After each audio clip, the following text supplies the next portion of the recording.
This appears to be as good a place as any to start out this little, I don't know what we're going to call this, I guess a day in the life. What I do when I'm hanging out on Anchor for the most part, really.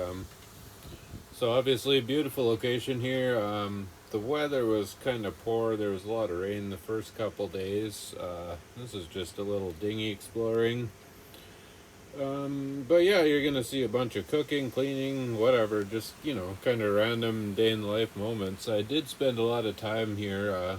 I do like waterfalls quite a bit, and I did have some goals to accomplish, as, the title of the last video sort of alludes, as this being a laundromat and more so than a waterfall.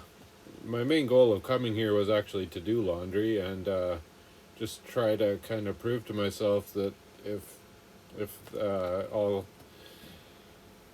all goes very poorly in the near future, which it looks like it's going, a waterfall is really all a person needs. So I'll just kind of get on with things here, I guess.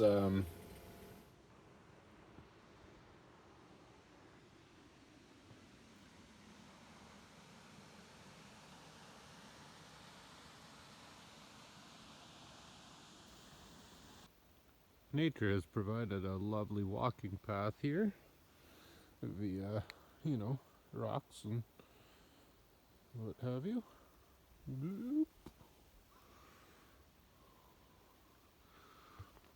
Anyways, moving right along. Don't have a whole whack of battery on my phone, so we won't film too much of this, other than to say that this lovely little rocky path continues, presumably till the lake at top. Definite signs of a forest fire here, not, well, all that long ago, but as you can see, we've got some lovely new growth coming in. Nature's way of out with the old, in with the new. So that is good to see. This is one thing I don't often see, the beginning of a waterfall. Certainly used to seeing the end of them.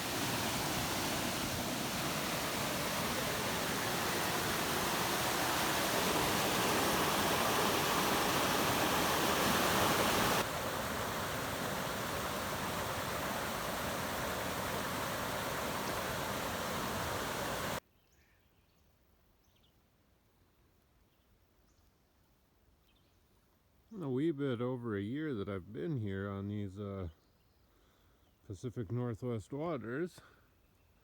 This is certainly the first lake I've been to. Not that there haven't been any nearby ever, but this one certainly is the closest. And just as my guidebook from about 15 years ago described, there is in fact a rope here to, pull yourself out from a wee swim. Which I do intend to do when, the sun comes back out. It is currently still raining just a touch this day. Whatever is alive over there. Ducks, maybe? I really can't even tell. I don't have my glasses on at the moment.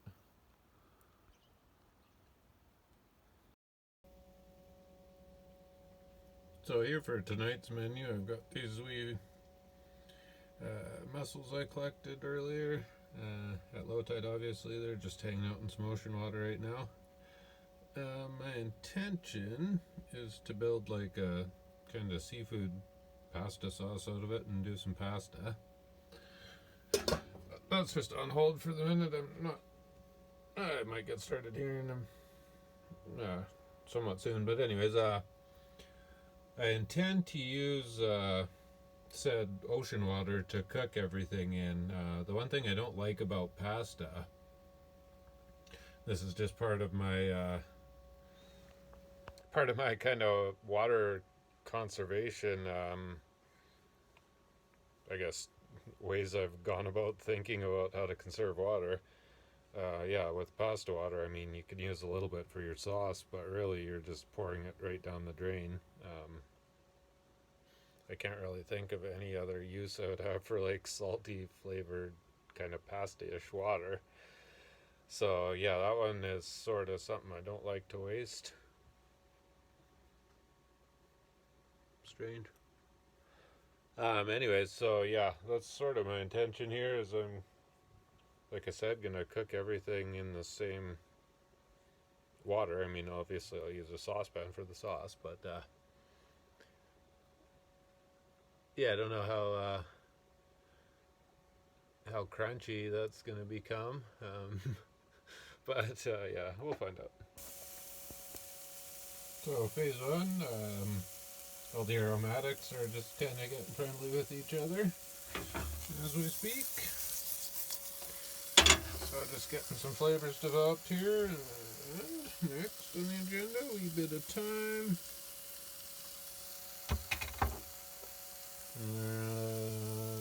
Basil. Not fresh, obviously, but fresh herbs don't last long in my experience. So, turmeric, just because it's healthy. And cinnamon, I always add to pasta sauce. A trick I learned from, I don't know, a long time ago. So yeah, I'll get some tomatoes going next, and then well, basically we'll let it simmer for some time.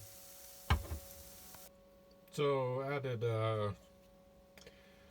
one fresh Roma tomato. I have a couple of those to use. One can of tomatoes, obviously.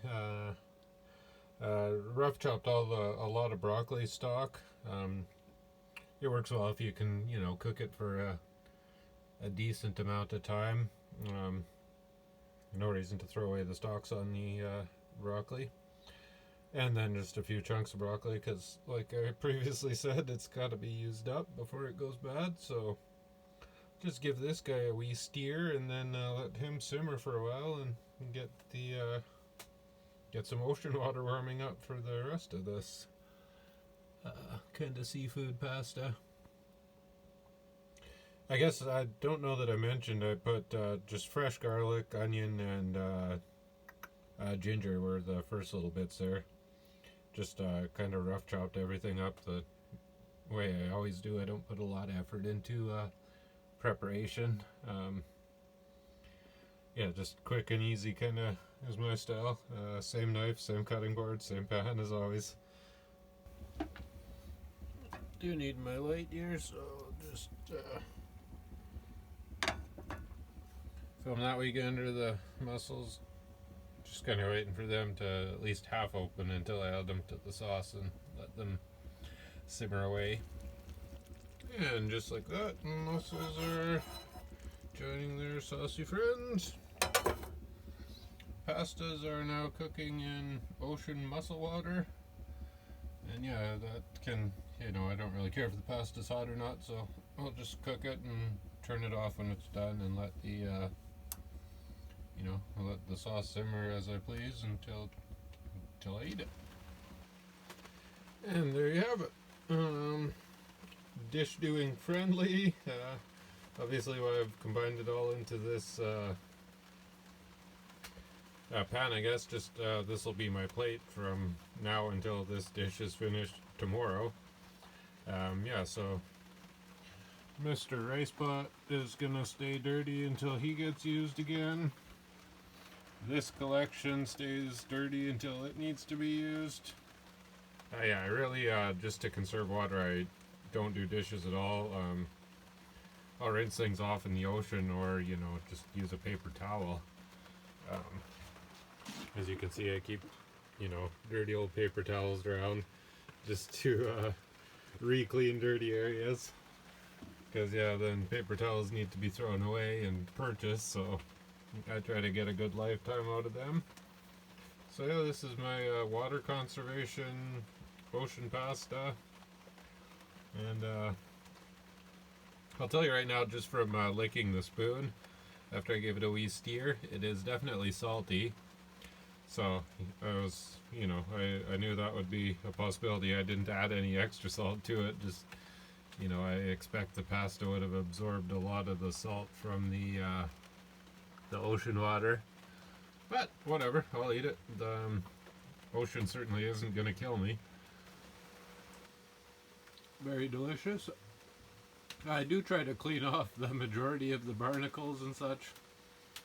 You know, leave them in the ocean just so I'm not needlessly killing them. But yeah, some do. I don't put a lot of effort into like chiseling them off or anything. So yeah, that's that. Very delicious. The broccoli doesn't really do any favors to it, but as I said, it needs to be eaten before it goes bad. So the mussels are delicious, and it's actually not salty at all. So, or not overly salty, anyways. So I'm pretty happy with this, you know, ocean-inspired meal this day. I'll just point out here while I'm nibbling away, just how ridiculous it is how much you pay for, you know, mussels or oysters, for instance, which I had as well. I had 3 oysters, just kind of as a afternoon snack, or right after low tide when I got back to my boat. I had, 3 oysters and, you know, this kind of plate of mussels took me, well, in the time it took me to row over and find them,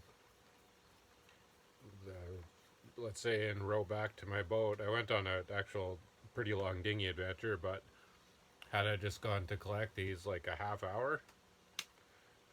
So yeah, why they charge phenomenal amounts for seafood at restaurants is just more your slave system, inflation, keep everyone in debt tactics.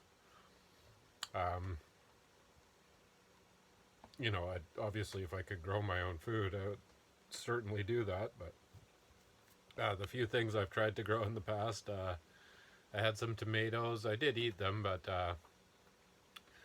that plant kind of got, well, between winter and getting thrown around a few times with sailing, they never really ripened. They just kind of stayed green, but I did eat the wee boys. Other than that, I had potatoes that were growing quite well at one point in time until, again, the sea got a hold of them. I had them inside the boat in the winter, and I had them kind of just a bungee strap around the potter. It was a vegetable bag, if you know what that is. It's just a vinyl bag that you put soil in. Anyway, so I had a bungee strapped onto my settee, and really I didn't think it would be possible for it to go anywhere, but yeah, sure enough, it all just kind of spilt and sort of just kind of disintegrated into a pile of soil and roots that I had tried to replant, but really it just was not salvageable. So what else have I tried and failed at growing? I had a aloe vera plant. That guy was, well, obviously grew well, and I used him for, you know, just to chew on once in a while and to squirt on cuts and such. But yeah, again, just not being wise enough, strapping down the planters basically has destroyed all my plants. So yeah, and just the amount of dirt you would need to actually sustain yourself on any sort of growth is, you know, not small boat friendly, to say the least. Not actually to this day seen a full out garden on a boat, and maybe somebody's done it, but it's a lot of weight. You'd gotta, you know, at least use rainwater.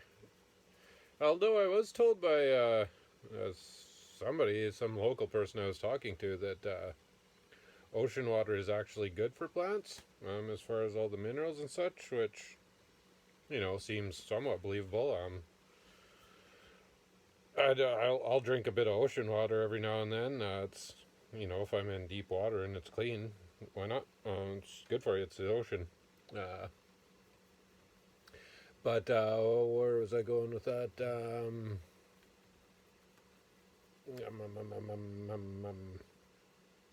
Yeah, so, but I brought up to her when I was talking to her, I said, well, I know from, just experience that the saltwater, leaves don't like the saltwater. And she's like, yeah, yeah, don't, the leaves don't, but the roots and such, apparently, that's where they get all their goodness out of. So if you do use ocean water to water your plants, just don't get the leaves, I guess.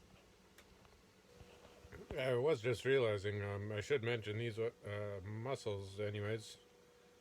Most of them, and I think all of the oysters I got. There may have been an oyster from another spot, but definitely two oysters, and the majority of the mussels all came from the bottom of the waterfall. So, kind of freshwater meets ocean water. I personally can't taste any different from, a mussel grabbed out of straight ocean, but I don't know, maybe there is some kind of difference going on with them. And I guess I should also point out I'm pretty bad at looking at the camera. I've really noticed that, and not at all difficult for me to talk to the camera. And I think there's kind of two things at play there. I've been alone on this boat now for over a year and a wee bit, a month or something. But aside from that, I was also alone for basically my whole life in Edmonton, living on my own and such. So, not my whole life, but like 14 years probably, something like that.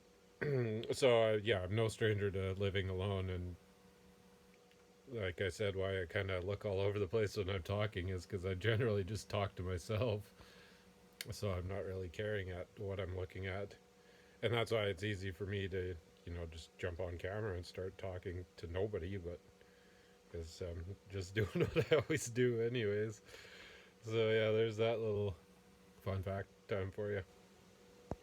That last little bit of dialogue I was just talking about made me think of something else. I guess it's half worth mentioning anyways. The reason why I kind of woke up to the whole, slavery system and ultimately flat Earth and why I'm here or why I'm living the way I live right now to this day was basically just because of that. Having alone time and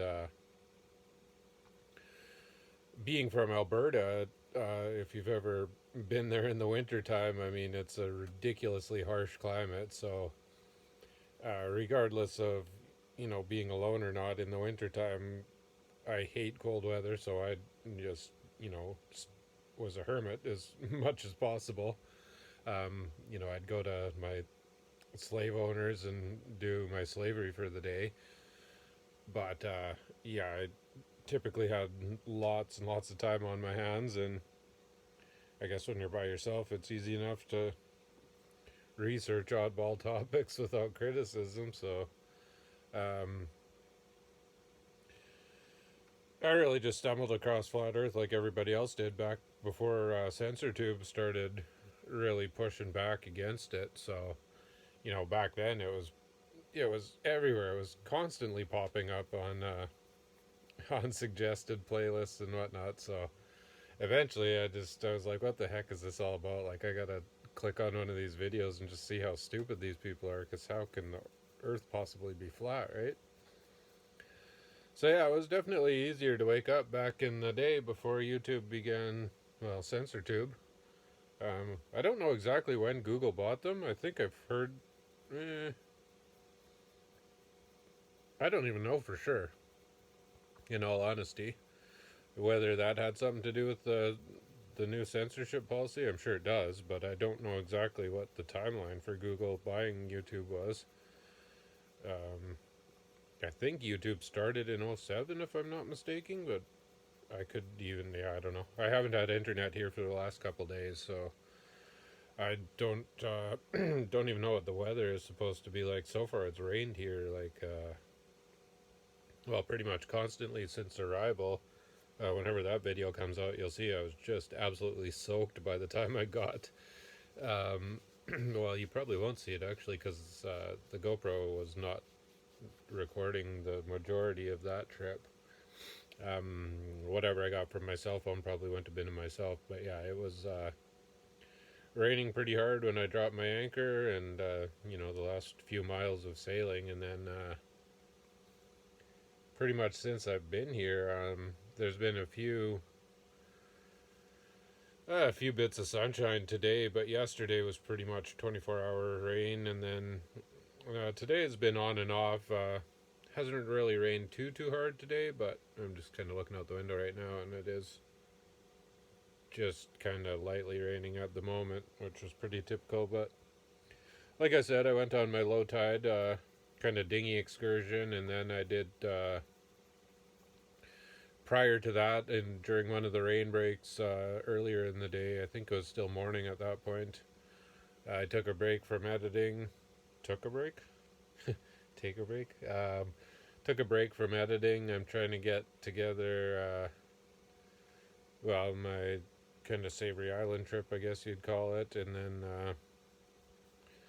there's actually some really good footage. I don't know if this will come out before that, but my sail from Lund to here was actually quite a fun sail.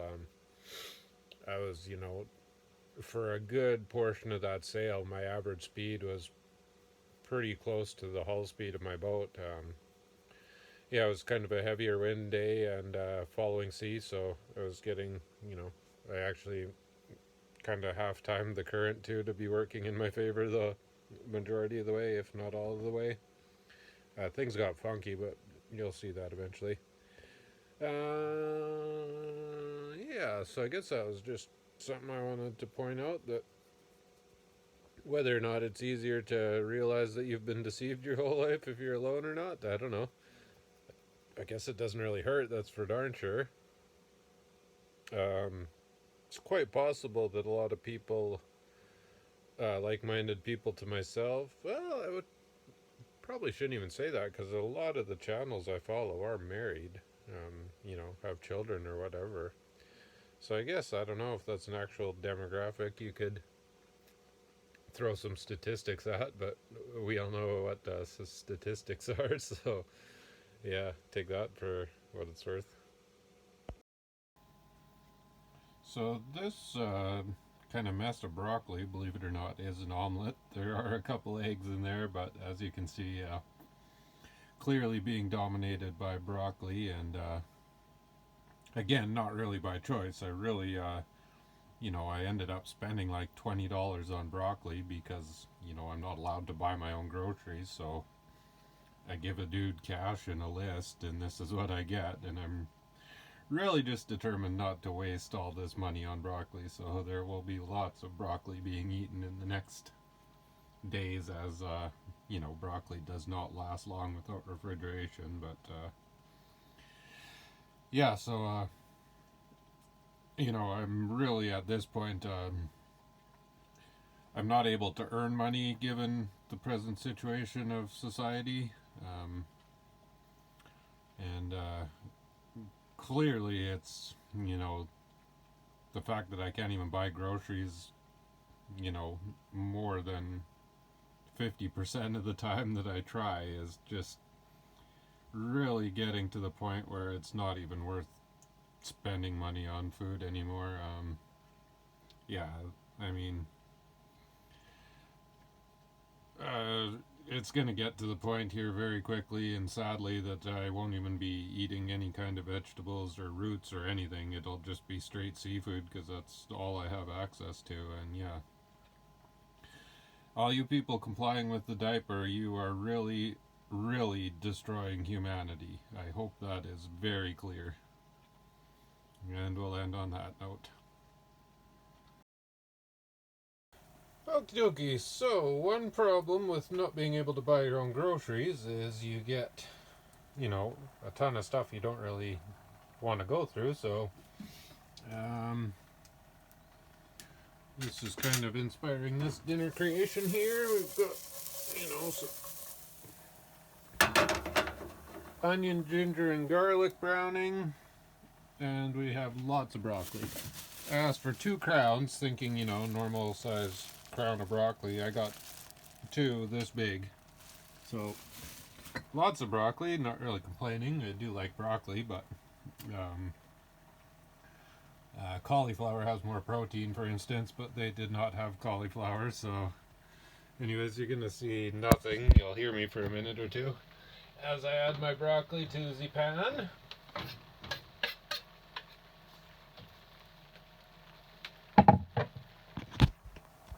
Alright, so as I said, at this point it's just coconut oil, onion, garlic, ginger, garlic and ginger both fresh. I'm gonna do add a can of beans to it, like chickpeas maybe, and or I don't know, pinto beans, whatever. I've got lots of cans of beans for some protein, and then I'll do some like kind of Indian spices to it, and serve it over lettuce because I also got a bunch of lettuce, and yeah, so gonna be a bit of a sort of, I guess, veggie stir fry, Indian style. um, Asian style, I guess, being served over lettuce, maybe infusion. I don't know what you call that jazz, but yeah, we'll just let those guys get a wee bit warm here. And off camera, we added that stuff. I typically don't make my own curries. In fact, I never have made my own curry, but I don't know. Never say never, I guess. And we got our beans, fresh ground salt and pepper. Obviously, I'll just give it a little stir and then let it simmer for a wee bit. Not really a stir fry, I guess, so much as just adding heat to it. It was a cold, rainy day today, so I kind of want something hot. What else? We added some. I added turmeric powder and chili flakes. So yeah, probably doesn't look all that appealing right at this moment, but hopefully when I plate it, it'll look somewhat more appealing. Don't really care. It's going to taste good, I'm pretty sure of that. I guess for those who don't know, I've never, aside from home ec class back when I was in junior high and foods in high school, I don't really cook with recipes. I just throw together whatever I feel at the time, and like I said, we had lots of broccoli today, so that was sort of the start, and this is the end. Will be the end. And here we are, plated, and I have not tasted it yet. I'll tell you right now, if I owned a restaurant, I would not serve this, just by looking at it. But, my opinion might change when I taste it. Well, actually, no, it won't. I definitely would not expect anyone to pay money for this, but I do expect the flavor will be good enough for, money to be spent on it, but that's yet to be seen. Okie dokie, so I've had my first few bites here, and I'm gonna stick with I wouldn't serve it in a restaurant. Not in this form, anyways. The flavors are good. The lettuce I'm really just trying to use up before it goes bad. It works. It doesn't taste bad at all with it, but serving this cold as a salad would make sense. Or over, like a jasmine rice or something would be, in place of the lettuce, would be suitable for restaurant service, I would say. The flavors are pretty darn spiffy. Nothing wrong with the flavor department, just working with what I got, trying not to waste the small bits of vegetables that I got here. Yeah, that's that.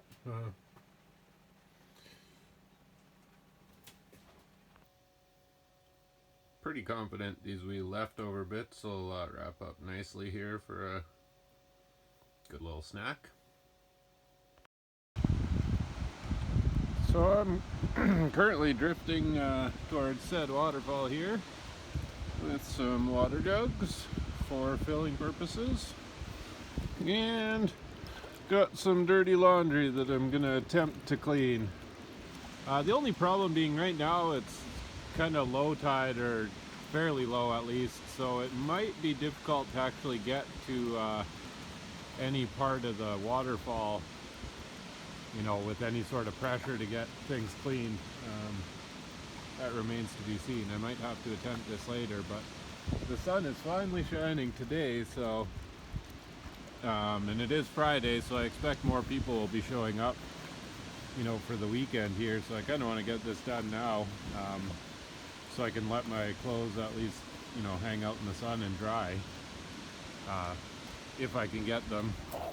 I'll just destroy your view here for a minute and roll myself so I can actually see the falls and show you what I'm talking about. So yeah, as you can see here, you know, at high tide is kind of where the discoloration there of the rock is. You can get under the, you know, stream of water, presumably a little bit easier, but we'll find out. We'll see what happens here. Who knows what's going to happen. I should be able to at least fill my water jugs without, you know, any injury to myself, but I know from foraging here yesterday, it's not the easiest, you know, walking conditions up there, so we'll see what happens. Who knows? This could be a waste of time. Time is one thing I have lots of. So as predicted, the falls are quite powerful and not easily, you know, it's not very easy to get to an area where I can actually have my clothes kind of getting rained down on. I'll take a walk up there with the camera when I switch the view here in a minute and show you just what I'm talking about, but I guess you would say my clothes are on the agitate cycle right now, but they're definitely not getting the high pressure wash that I was hoping for. As you can see, I kind of got a little bit of high pressure wash already, and I'll try to, well, I shouldn't say high pressure, I'm not going to tempt fate with the magnitude of these waters, but yeah, we'll see more of that when I get up there. But for the time being, I did get my water jugs filled, or one of them filled. I'm going to fill the other one right now, and I guess I'll just leave my clothes where they are for a wee bit. They'll be cleaner than they were anyways. I don't really expect them to be coming out like a washing machine by any means, but yeah, we'll see more of that in just a second here. Okay, so I don't know if you'll hear me over Mr. Waterfall as I approach it, but show you what's going on. And my little route here that I've got.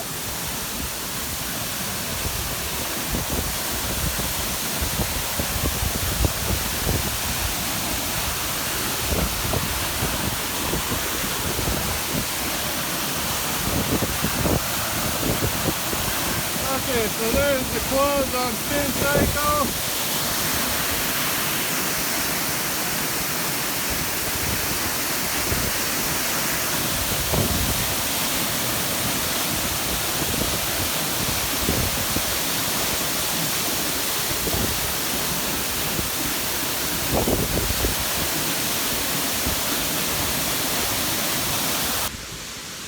I know the camera is not gonna do that justice at all, but yeah, there is a tremendous amount of energy there. Mother Nature's power is in full force at that particular, well, this time of year, I'd imagine, because of thawing and whatnot. But yeah, I'm definitely not going to attempt to walk under any of said water just because of, there's bees all over the place here. It's pretty cool. The little, those little white flowers there by the water, the bees are just loving them. But yeah, I'm certainly not going to tempt fate with trying to get underneath the water. Number one, it's not overly, I mean, the water itself isn't overly cold. you know, it's not warm water, but it's definitely warmer than the ocean. But kind of right where I was just filming, hi B. B just came and checked out the phone there. Right where I was filming, it's basically, it's just a lot of wind. It kind of just funnels right in there. So, you know, between the sunlight and the water and the wind, the water hits you and kind of, the wind takes the heat off your body with the water right away. But yeah, basically all I'm trying to get at here is it's not worth tempting fate. I mean, if you slip on a rock, you're kind of fucked with that much power around you. And, you know, I'm not afraid to do a lot of things, but common sense does prevail in most cases when it comes to what I am willing to do and not willing to do. Obviously, as you saw, I didn't get my laundry really in a prime spot, but again, there is a lot of current right there, I'll tell you that much. That piece of rope I have around the bag is, you know, it's got a good bit of force on it, so there is definitely some water moving through my clothing as we speak. It's just not as high pressured as I would have liked. But there will be more waterfalls along this journey. I definitely do like waterfalls. It's an amazing feeling when you're standing next to all that power. So yeah, as you've seen already in my previous Granite Falls video, and sooner or later I'm going to get to my footage from Chatterbox Falls last year. I do still have some editing to do from that one, and also some Skookumchuck Narrows footage that I got to get to, but I figure it's sat there for a year already. It can sit there for a wee bit longer. As I said, right here in my little paradise, there was a boater here last night. He only stayed the night, so I basically had this waterfall to myself. The only real downfall of this area is there is like zero cell phone signal, so I have no internet, you know, none of that jazz. I certainly don't mind. The only thing is I do kind of count on cryptocurrency as my only means of earning cash right now, or earning, you know, essentially cash. I hate cash and I hate money in our fiat currency, but you know, as far as it goes, that's something that I do like to keep an eye on, so that is sort of a hindrance not having internet. But I mean,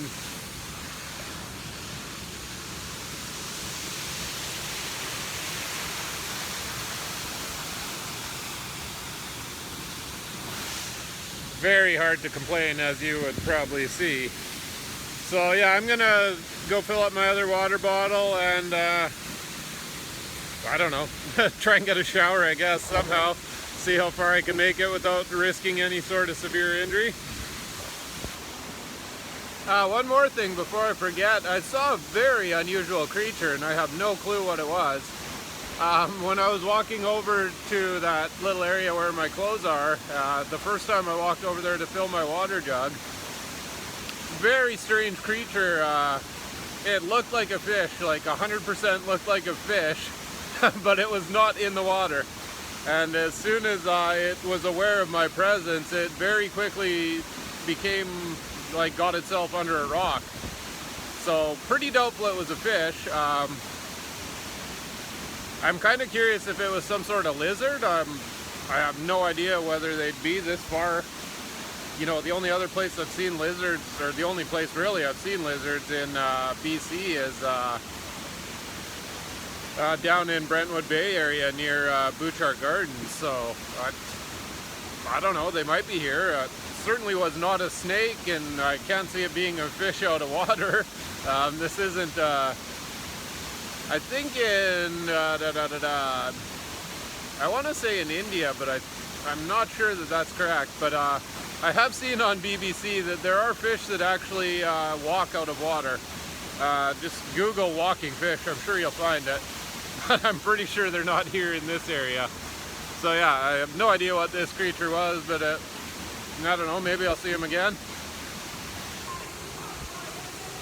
Basically at that point I had just gotten out of, like, if you noticed on the far right side of the shower, or that waterfall to the far right was definitely not, coming down as powerful as the rest of it. And it was relatively safe to get to, so I did get underneath that bit of water. And I was trying to tell that to the camera at that point in time, but wet fingers and iPhone screens don't work all that well, and I guess I didn't really succeed in recording that. But as you can hear, those that was right around the same time the group of people came, and it was kind of, I think, myself going under the waterfall, getting myself in there, that kind of intrigued that one guy out of that group to come over and do it as well. And that's what sort of got to, talking to each other. And then, you know, we ended up, they were a pretty cool group, and I ended up kind of hanging out with them for the day. But yeah, we'll get into that later.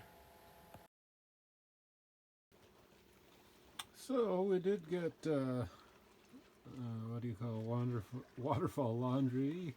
Seems to work okay. I mean, my socks, which are hanging out on the steering wheel, were extremely stinky, and they do not appear to smell anymore. So, yeah, I would say that's kind of a success as far as the natural cleaning process. Obviously, it's going to take a while for them to dry out without having a spin cycle. As you can see, they are dripping. I mean, I did wring most of it out as best as I could, but whatever. I have time. It'll dry eventually. I don't actually believe it's going to rain for a change, so I'm just a little bit concerned about, wind picking up. I got to kind of keep an eye on things to make sure that they don't blow away, but yeah. Project Waterfall, my kind of zombie apocalypse plan. If all else goes to shit, really all you need is a waterfall. You got water and food, right? Abundance of clams, mussels, oysters. Well, clams not so much here. I mean, I did dig some up, but they were pretty small. They weren't, worth sacrificing their little lives. But there are sea urchins around here. I actually picked one up. He was kind of aimlessly floating. I would suspect he got kind of, I don't know, they seem to attach themselves to rocks, but he must have broken free when the tide went down. I saw a couple of them floating around, so I picked one up for the fun of it. They're definitely, their prickly bits are maybe not even, not quite a rose bush. I mean, they are prickly, but, for human hands, that's not really. I was never feeling like I was in danger of having my hand pierced open or anything like that. They are just little guys here, maybe the size of a golf ball. But anyways, when I picked him up, I just kind of had a look at him, flipped him over, and saw what he looked like. And really, from the bottom, they look a lot like a sand dollar, just kind of like a little hole that, they attach to the rock and then they hang out and do their thing. I don't know, all this sea life is all very new to me, and I do find it quite fascinating, all the strange creatures. There was some really odd looking things, almost maybe like a gooey duck, but like way too small to be a gooey duck. I did take pictures. I've seen them before when I was in where was it? I think I saw them in, what do you call it, Smuggler's Cove, last year when I first went there at low tide. But yeah, they're very weird, very weird creatures. I'll throw a picture up on here. But yeah, definitely some fascinating creatures, and, project or this little experiment with the waterfall for laundry certainly appears to work. And like I said, I did fill my two, what are they, 6 gallons, so 12 gallons of water out of the waterfall. Now, the lake is very close to the waterfall, so, I'm not, they're kind of going to be an emergency source of water for now. I'm going to leave them in their jugs, just in case there is some strange bacteria within, the lake. that didn't get filtered out while it was falling down into the where I collected it from. I, my tank is already kind of dirty enough as it is, so I'm just a little bit skeptical. If I add new kind of life to it, the life might conflict with each other. As yeah, kind of my only concern there. But like I said, I did put 12 gallons into my tank because they were full, and then refilled them. So if I don't find any better sources of water, I'm not afraid to drink it. But yeah, like I said, I am just a wee bit skeptical about adding it to my tank. Yeah, so Project Zombie Apocalypse, can I survive at a waterfall? I would say all signs point to yes. I mean, if worse comes to worse, I can always go to shore for a fire for cooking and heat and such. So yeah, I mean, as of right now, I still have diesel and propane and all that jazz. The zombie apocalypse isn't quite in full force yet, but it's good to know that, as I kind of already envisioned, that, if things do get ridiculous, yeah, I've got a roof over my head, obviously, and as long as you got food and water, what else does a person need? One thing I'm realizing is, yeah, I definitely own way too many clothes. What you just saw hanging up there is maybe about a third. Do have that big bag on my V berth, still, full of clothing, dirty clothing at that, but I don't know that I'll go through the effort of waterfalling it. Just because, like I said, I own too many clothes, and I've kind of, the last, whatever it's been, 2 months, 3 months? Geez, I don't even remember. I guess it was January when I really got turned off of washing machines from my experience at Falls Creek Marina. So I've sort of just, learned to wear the same clothes every day for quite some time. Whatever, I'm by myself, who cares if I stink? And really, it just has kind of taught me that, you only need, a few items to survive. You certainly don't need this massive amount of rubbish that I'm carrying around for essentially no reason, right? But as I said, I'm learning. It's not easy to start a new life, I guess. So, kind of learning everything as I go. But definitely pleased to see that this Project Waterfall worked out. Despite not being able to get them directly under the high pressure, I mean, they were in a pretty high current area, and yeah, I'm very surprised at how, clean everything actually came out.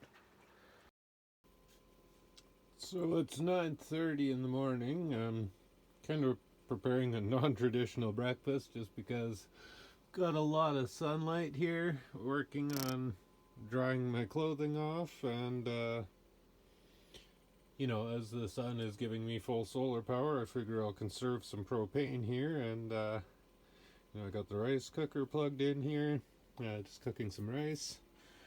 Got my usual giant amount of broccoli to eat, so I'm doing like a kind of a beef and broccoli sans beef is sort of my idea here. Just kind of ginger, garlic, broccoli, soy sauce, rice. So not a traditional breakfast by any means, but taking advantage of sunlight and, saving a bit of propane. I will use the stove to heat up the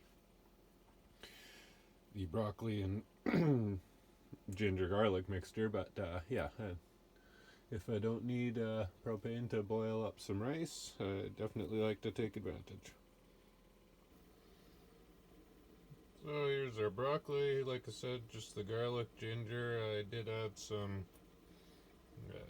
Chinese 5-spice and chili flakes, just for a wee bit of heat. I typically do like spicy. So yeah, those guys will just kind of hang out on low heat. I'll cover them up and just kind of let them do their thing. And rice is cooking. And I'll just show you here. My extensive battery monitor here is part of my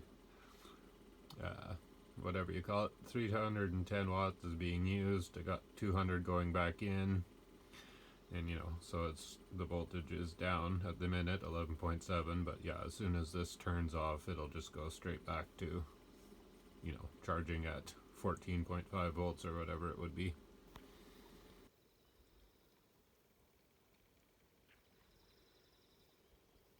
So once again, I guess maybe for the first time in this location, beautiful, just, pristine, calm morning here. Lots of jelly boys in the water.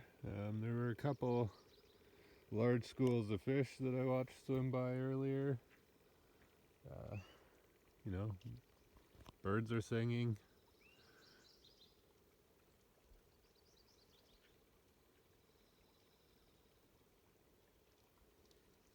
Nature's soundtrack at its finest right here. Lots of sunshine, not much for clouds, and just what I am learning kind of the hard way, I guess, here is that clothing does actually take quite a while to dry.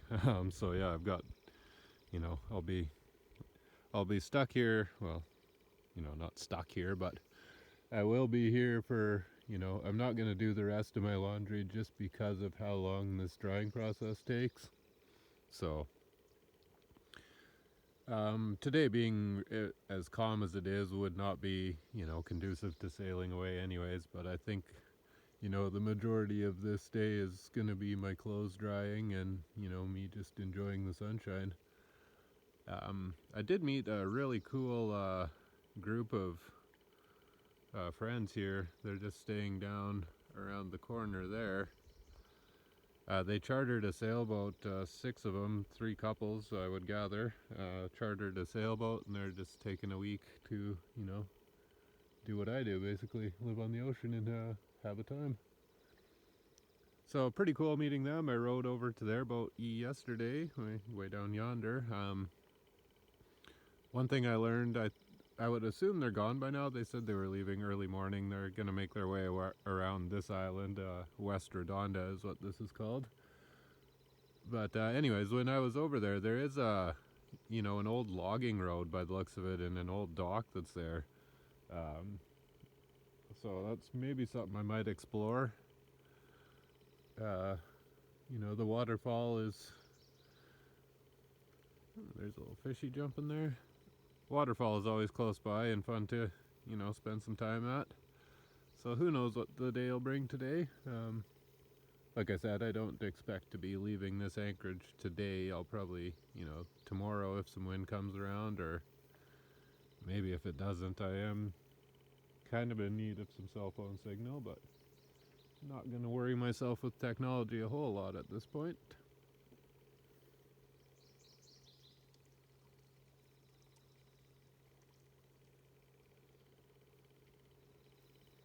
Whatever these little fishies are, surprisingly, of course, when I have the camera rolling, they aren't jumping, but these little guys, they're maybe like 4 inches long. They're pretty small fish, but they can jump like extremely well. They get like a good 2 feet out of the water. So I kind of assume that they're, small salmon, just because they seem to be pretty powerful little fish. There's one there. I don't know if the camera caught that.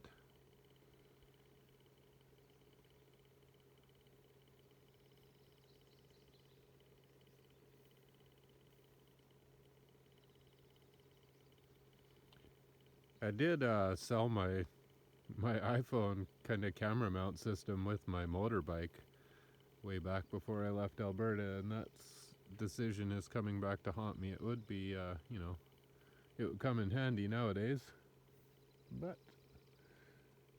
the kid that bought the bike will be using it, I guess, so it's not in vain.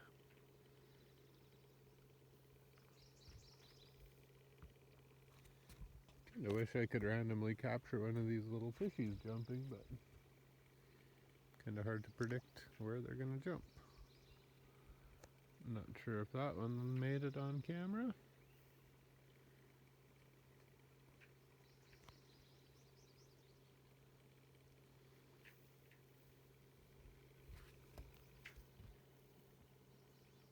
as far as mornings go, I mean, this is, just incredible. You can't beat this. Your own kind of private, waterfall, serene piece of nature anchorage here. Yeah. Obviously, the first couple days were filled with rain, so I am now being rewarded for waiting those few worse days off.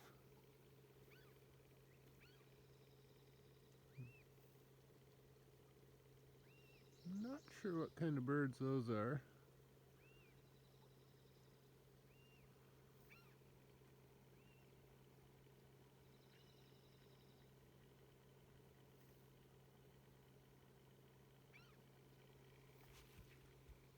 There's a wee fishy and a jelly boy there.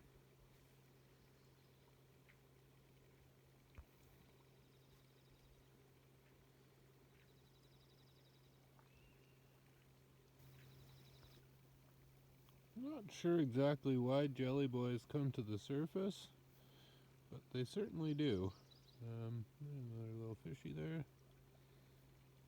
Yeah, just from watching jelly boys over the year, over my days, they typically do this often. They kind of work their way up to the surface and then they'll turn around and go back a few feet or whatever. This little fishy friend doing whatever he's doing. Hopefully another big shoal or school of fishies comes by. That was actually a pretty cool sight. Yeah, as usual, standard issue change of plans. I will in fact do the rest of my laundry. Whatever. Hopefully the sun, stays out long enough to get it all dry, but I guess, I'm here, so I might as well. It did work out pretty well. I'm not doing any of my bedding. That's gonna, that's just awfully large, and I don't think it'll dry in a day, so that would leave me with nothing to sleep with, but I've got the V-berth kind of outside right now, airing out. Over the winter with all the condensation, it had, kind of gotten a little bit less than pleasant up there, but yeah. Just a quick story time here. I did in fact rappel down that rock face yesterday. I'll continue this story up top without as much noise as the waterfall and kind of let y'all know how that went. But yeah, sorry I didn't get any footage of it, and I'll explain that later. Alright, so here we are, and we'll get on with the rappelling story. When I was down there doing laundry the other day, earlier on, before I met the group of people that I talked about previously, as I was down there looking up, I figured, I do have a harness and I do have some rope. It'd be pretty cool to rappel down here. So my thought at the time was, I knew this was here, which is what I did tie to, and I actually, good thing I'm up here now, I left my webbing here, as you can see. So we will retrieve that before I leave. But yeah, so this was my anchor point here. I did the wrap 3 pull 2 technique that I have learned in my previous rock climbing experience, or high angle rescue kind of training, I guess you'd call it. So anyways, that was my anchor point, and my rope went basically, you'll see where the ground is a wee bit disturbed here, and some of the thoughts that were going through my mind at the time. So right here where the ground is disturbed is where I pulled the rope up. And yeah, so straight down there was my route. I would have liked to go more that way, but there's just, limited tie-off options. So, I mean, that was definitely my best bet for, absolute certainty anchor. Now, anyways, so the few things that were definitely, had me a little bit nervous, first and foremost, this rocky edge here, there was this little piece of webbing I found that was part of that mess over there, and I thought I could maybe use that as edge protection on my rope.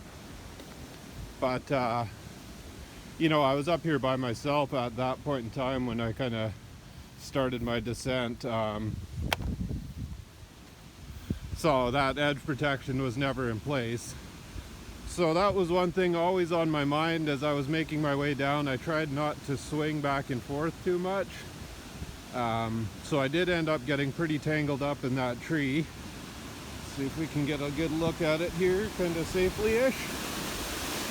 Yeah, so that mess of kind of dead branches and stuff. I did get a little tangled up in there and suffered a few scrapes on my body. I was just wearing a pair of shorts in my harness at the time, so my back got pretty scraped up, and guess I can have you look at me here. And you know, a few little cuts and scrapes on my legs and feet, but no big deal. So one other issue that was definitely on my mind, this was my anchor line that I had previously cut with my propeller long ago.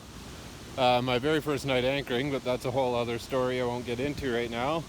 So I really had no idea what condition this rope was in, how old this rope is, yada yada yada. So, you know, between the rocky edge here with no edge protection and just not knowing really the history of the rope I was using, you know, once I had all my weight on the rope and was kind of making my way down, my original thought was I would stop about halfway and get some good pictures of the waterfall.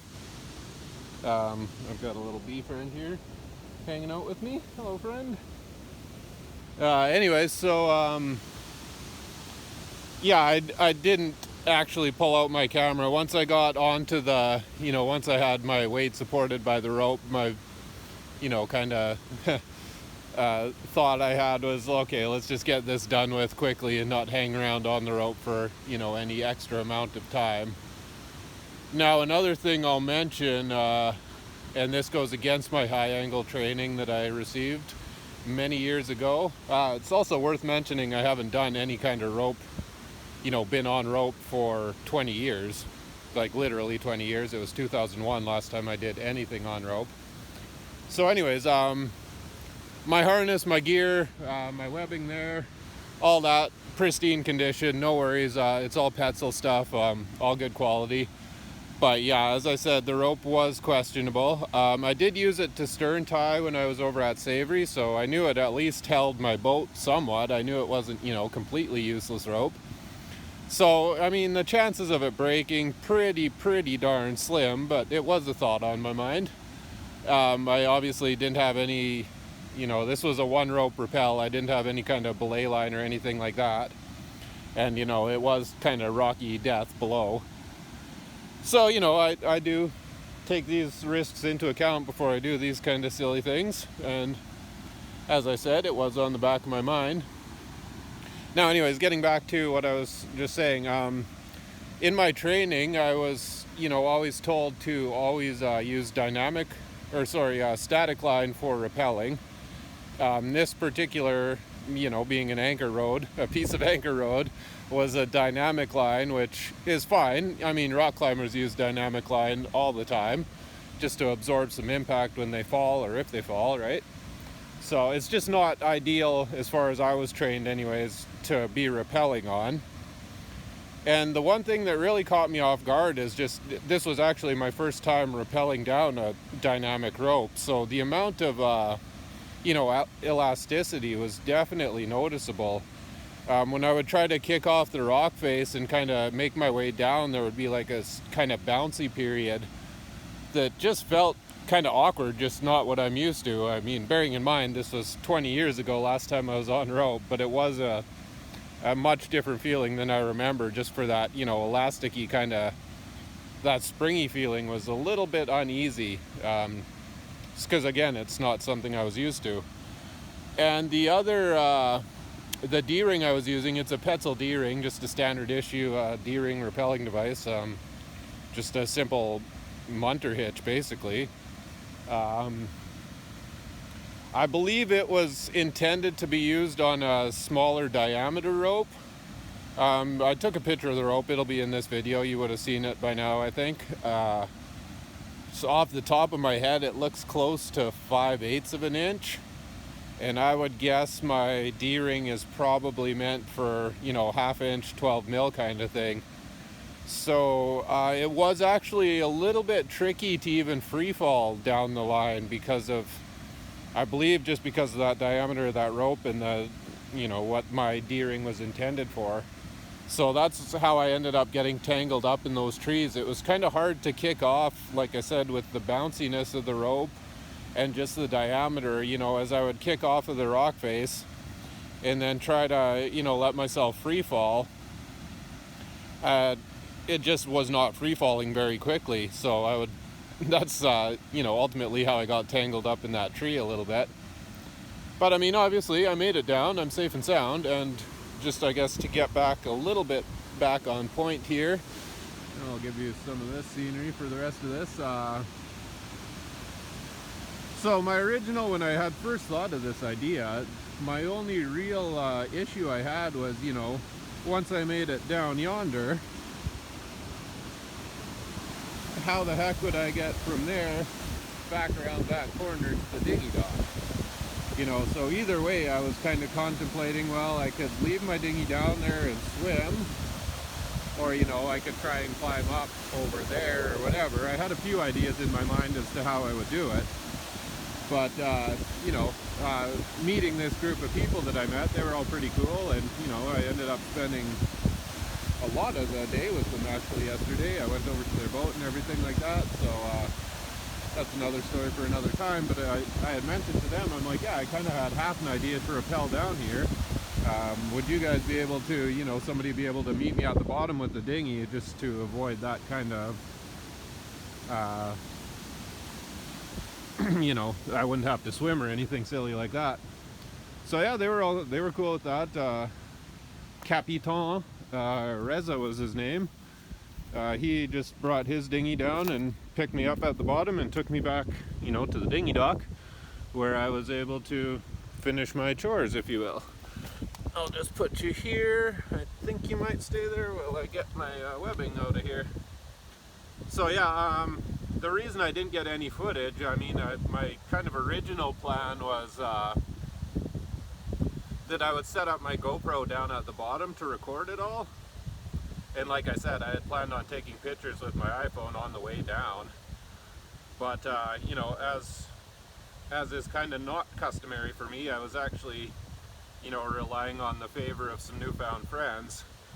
So I didn't have all the time in the world. I had set up the line, I set up this anchor, and I had my line thrown over.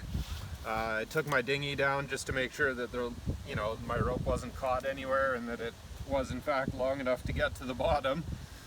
Anyone that knows anything about rappelling would, you know, I think that's the golden rule first and foremost. Make sure your line makes it to the bottom, because if it doesn't, you're gonna, you know, be in trouble when you get there. So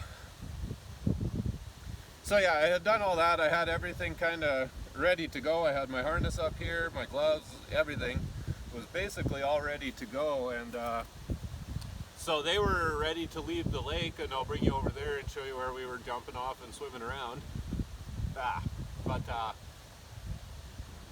Yeah, they were ready to leave, and they're like, okay, you want to do this? Well, we're doing it now. I'm like, yep, no worries, let's get her done. So yeah, he went down to his boat, and once I saw that he was down there, away I went. You know, the whole process took maybe 5 minutes. I did, as I said, it was a bit of a different feeling than I remembered, so it was not the, you know, the prettiest rappel down a rock face. But, you know, I'm here, I survived. I kind of half expected some of them might want to try it, but no, they did not want to. They thought I was a little bit crazy for, you know, doing a single line, single rope rappel. Like, you know, sailors say lines and or climbers say rope, so I'll just interchange the two, because I guess I'm kind of both at this point. But yeah, it was pretty fun. And yeah, that's my story. Like I said, no footage, so sorry about that. But I do assure you it was task accomplished. Not exactly sure which trees I got snagged on. I'm over on the other side now. Just, you can see there's some people over there, but yeah, it was probably that bit there. Kind of caused me a bit of grief, but it's hard to say, really.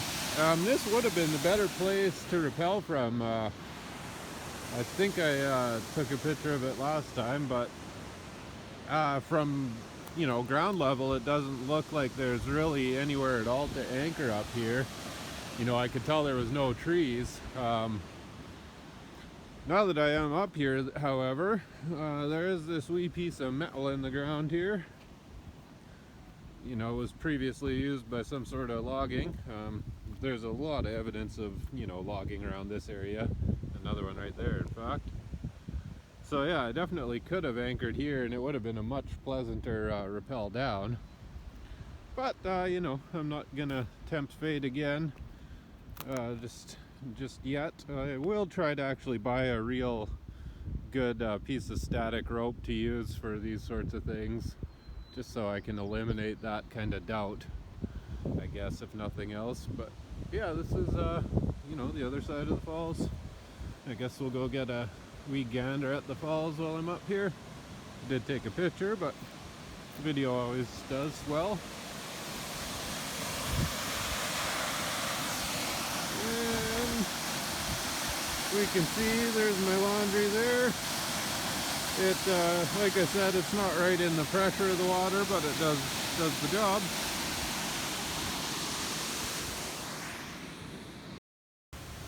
It's by this little snake. He's just hanging out on the rocks. Where did he get to now?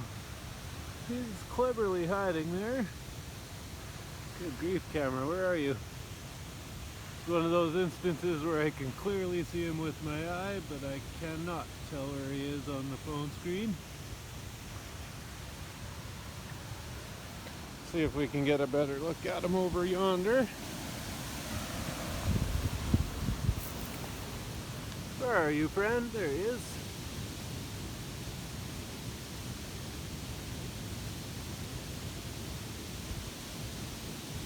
He definitely does not like being filmed. Huh, that's a shame. I probably did not even get him on camera at all.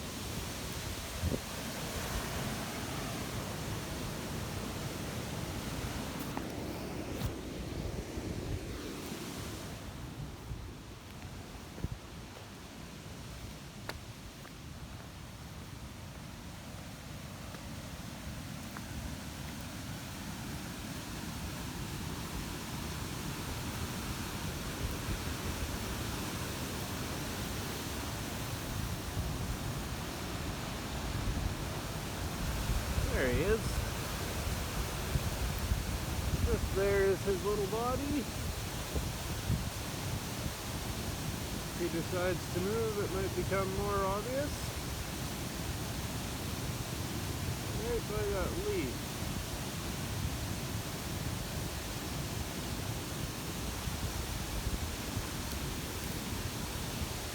Hello, little friend. Definitely scared him away now.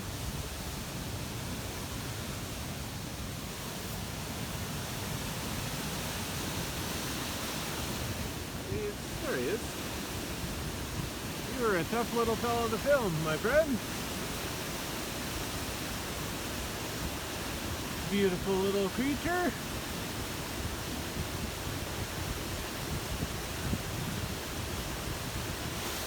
Enjoying the sunshine, much like myself. There is Rocky Doom below, as usual. Twisted metal from, you know, human destruction.